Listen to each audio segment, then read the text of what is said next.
Buying hedging strategy, ठीक है, option buying hedging strategy. Writing पे ध्यान मत दो, ऑप्शन बाइंग हेजिंग। जितने लोग ट्रेडिंग में नए हैं ना, हेजिंग क्या होता है, तो फर्स्ट पार्ट इस वीडियो देखकर देखिएगा तो आपको समझ में आ जाएगा हेजिंग क्या होता है। वैसे आई बटन में आपको दिख रहा होगा, ठीक है। तो ऑप्शन बाइंग हेजिंग सिंपल सा होता है कि एक सी हम लोग बाय करते हैं, एक हम लोग सी बाय करते हैं और एक हम लोग पी बाय करते हैं। एक हम लोग क्या करते हैं, पी बाय करते हैं, मतलब दोनों एक साथ में बाय करते हैं, एक सी और एक पी। जैसे 325 स्टेज है ना, उसी तरह से ये हेजिंग है। लेकिन इसमें हम लोग काफ़ी सारा मंडे को कैसे करना है, ट्यूसडे कैसे करना है, थर्सडे कैसे करना है, वेडनेसडे कैसे करना है और कब नहीं करना है, वो सारा हम लोग सीखेंगे आज, है ना।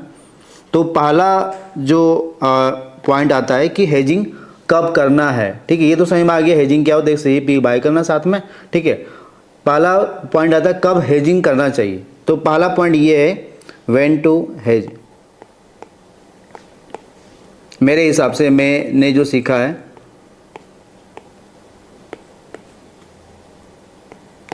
फर्स्ट क्या है आपका हेजिंग, आपका when market will open flat.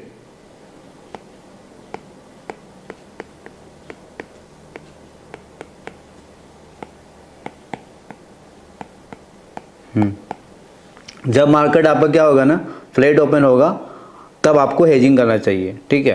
क्योंकि मार्केट एक जगह नहीं रह सकता है, मूवमेंट होगा ही, एनी हाउ मूवमेंट होगा, ये पूरा यूनिवर्सल ट्रूथ है। लेकिन ये फ्राइडे का जो कंडीशन है उसमें एप्लीकेबल नहीं होगा, बाकी सारा दिन, चाहे मंडे मान के चलिए मार्केट फ्लैट ओपन हो गया, मंडे को भी आपको हेजिंग करना है, ठीक है। यदि आपका ट्यूसडे मार्केट फ्लैट ओपन हो गया तो ट्यूसडे को करना है ओपन, ठीक है। बाकी वेडनेसडे का जो टाइमिंग है ये तो हो गया कब करना है, ठीक है। बाकी टाइमिंग भी इसमें है, ये पॉइंट क्लियर हो गया। ये हम लोग सीख गए कि जब मार्केट आपका फ्लैट ओपन होगा तब हम लोग को हेजिंग करना चाहिए, चाहे मंडे हो या ट्यूसडे हो या वेडनेसडे हो या थर्सडे हो। ये क्लियर हो, केवल फ्राइडे को नहीं करना है। और दूसरा पॉइंट ये है कि टाइमिंग क्या होना चाहिए हेजिंग का, ठीक है। ये तो चलो मार्केट फ्लैट ओपन हो गया तो आप सुबह सुबह आप क्या किए, टाइमिंग जो आपका होगा ये आपका 9:20 के बाद आपका हेजिंग होगा, ठीक है। ऐसा नहीं 9:16 में कर लीजिएगा, ठीक है, 9:20 को हेजिंग कीजिएगा, है ना। और सबसे जो मोस्ट इम्पोर्टेंट जो आपका है, ठीक है, ये जब फ्लैट मार्केट होगा उस कंडीशन में होगा, ठीक है। और जो वेडनेसडे जो है, ठीक है, वेडनेसडे जो है, वेडनेसडे को आपको करना है आपका 1:30 करना है, 1:30 में करना है आपको, ठीक है, 1:30 में करना है, ठीक है। ये हो गया। अब सवाल ये उठता है कि वेडनेसडे को हम लोग हेजिंग क्यों करते हैं। क्योंकि वेडनेसडे पूरा अभी तक जहाँ तक मैंने बैक टेस्ट किया है कि आपका फर्स्ट हाफ में आपका प्रीमियम डीके होता है, पूरा आपका टाइम पास करता है। लेकिन आपका जो ये क्योंकि एक्सपायरी होता है नेक्स्ट डे, ठीक है, एक्सपायरी आपका होता है नेक्स्ट डे, इसलिए हम लोग वेडनेसडे को करते हैं। अब वेडनेसडे को कैसे करना है आपका हेजिंग, वो हम लोग सीख लेते हैं, how to hedge on Wednesday.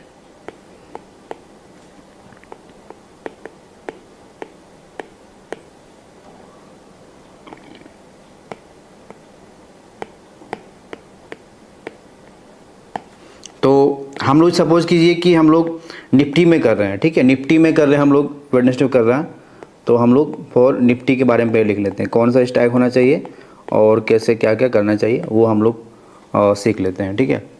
तो जो प्रीमियम का रेंज होना चाहिए आपका, प्रीमियम का जो रेंज होना चाहिए आपका निफ्टी के लिए आपका होना चाहिए 60 to 70 के रुपीज़ में होना चाहिए, 60 to 70 रुपीज़ में होना चाहिए। CEP दोनों का प्राइस कोई डिफरेंट ऐसा नहीं कि एग्जैक्टली आपका 160 हो, वन आपका 60, ऐसा नहीं, कोई एक 65 हो सकता है, कोई आपका 70 हो सकता है, ये हो सकता है।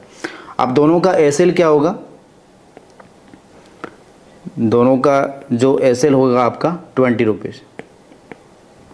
20 रुपीज़ का मतलब एक जब आपका 20 आ जाए उसको एग्जिट कर देना है, ठीक है। बाकी दूसरे को होल्ड करना है टारगेट डबल ट्रिपल के लिए, ठीक है। टारगेट क्या होगा हमारा, टारगेट क्या होगा आपका, मिनिमम डबल होगा, ठीक है। डबल कहने मतलब जैसे मान के चलिए कि एग्जांपल दे रहा हूँ,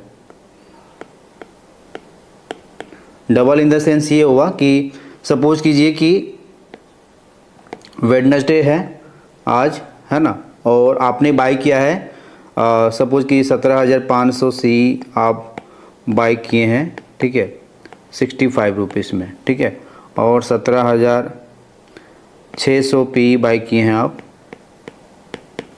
70 रुपीज़ में, ठीक है। तो एक आपका यहाँ पे मान के चलिए स्टॉप लॉस हिट हो गया, एक यहाँ पे स्टॉप लॉस हिट हो गया, ये 20 रुपीज़ आ गया, यहाँ पे इसको एग्जिट कर दीजिएगा। या सपोज मत कीजिए कि आपका वेडनेसडे को ही आपका 20 रुपीज़ आ गया, तो उसको बिना टेंशन लिए इसको एग्जिट कर देना, बाकी दूसरे को होल्ड करना है, दूसरे को होल्ड करना है।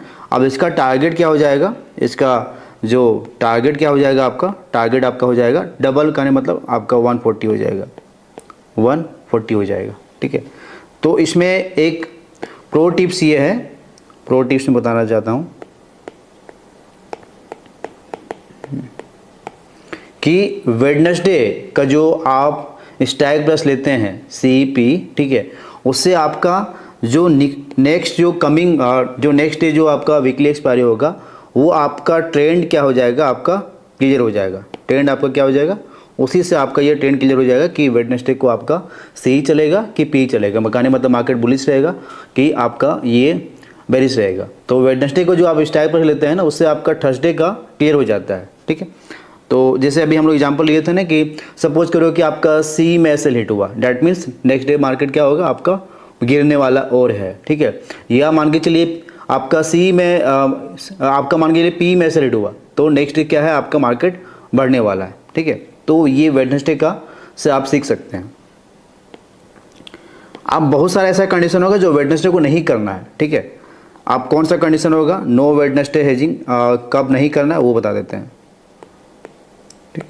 No Wednesday hedging. तो इसमें ये एक ऐसा कंडीशन आता है कि मान के चलो वेडनेसडे को ऑलरेडी वन साइडेड मूवमेंट आपका 200 टू आपका 300 पॉइंट मूवमेंट आपका हो चुका है निफ्टी वन साइडेड, ठीक है। तो हम लोग इसको नहीं करेंगे, वेडनेसडे को मूवमेंट ऑलरेडी हो चुका है निफ्टी में 200 टू 300 पॉइंट मूवमेंट हो चुका है। या आपका नेक्स्ट जो थर्सडे है, ठीक है, नेक्स्ट जो कमिंग डे है, ठीक है, कमिंग थर्सडे है, नेक्स्ट लिखना चाहिए यहाँ पे। यदि जो आज वेडनेसडे है और कल मान के चलिए कोई न्यूज आने वाला है, ठीक है, बिग न्यूज आने वाला है, बिग न्यूज ऑन थर्सडे,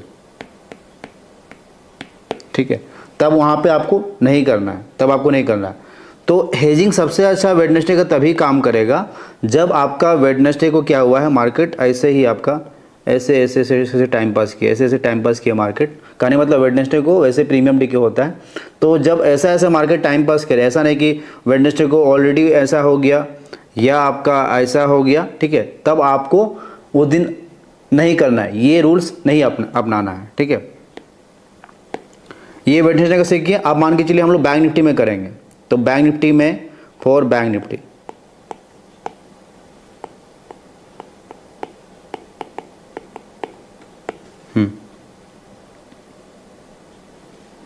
तो बैंक निफ्टी करने के लिए क्या करेंगे हम लोग, जो प्रीमियम प्राइस जो होना चाहिए, आपका प्रीमियम जो प्राइस होना चाहिए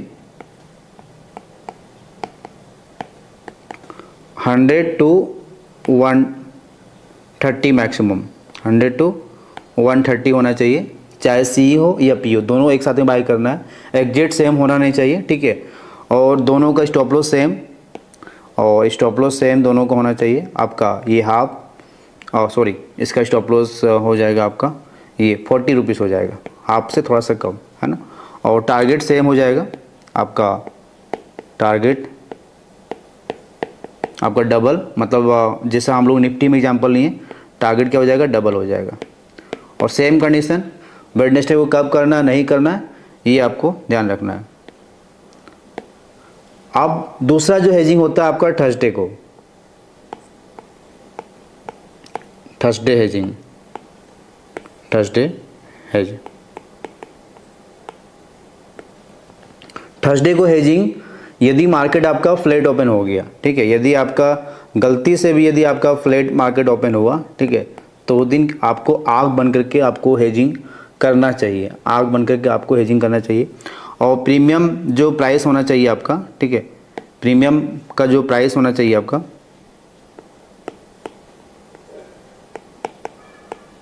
प्रीमियम जो प्राइस होना चाहिए आपका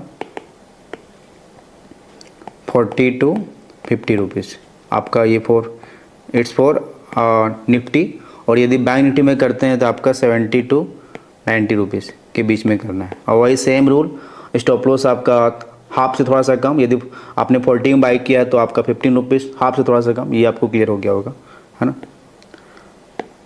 और दूसरा कंडीशन ये होता है कि जब आपका बहुत ज़्यादा गैप डाउन मार्केट हो, ठीक है, बहुत ज़्यादा गैप डाउन मार्केट हो, कहने का मतलब ये हुआ कि आपका निफ्टी डाउन ही हुआ, आपका निफ्टी आपका डाउन हुआ आपका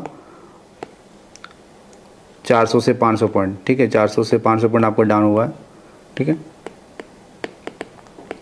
तब क्या करना है, आपको उस दिन हेज करना है, चाहे आपका मंडे हो चाहे आपका ट्यूसडे हो।